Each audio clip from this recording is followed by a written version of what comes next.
कराची में एक बार फिर जलजला।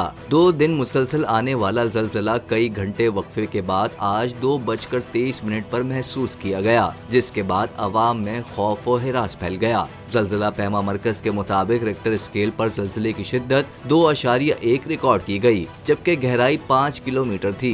जलजले का मरकज मलीर के जुनूब में 5 किलोमीटर के फासले पर था। जलजले के झटके महसूस होने पर लोगों में खौफ और हिरास फैल गया और कलमा तैयबा का विर्द करते हुए घरों और दफातर से बाहर निकल आए। जलजले से फिलहाल किसी किस्म के जानी और माली नुकसान की इतला नहीं मिली है।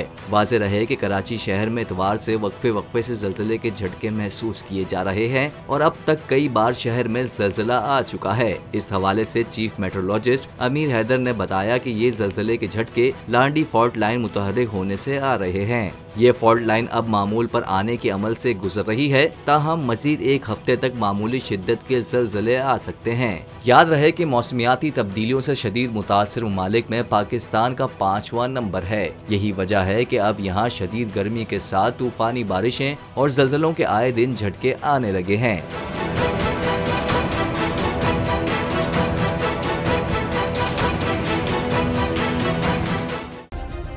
सब्सक्राइब करें और बेल दबाएं ताकि कोई खबर रह न जाए।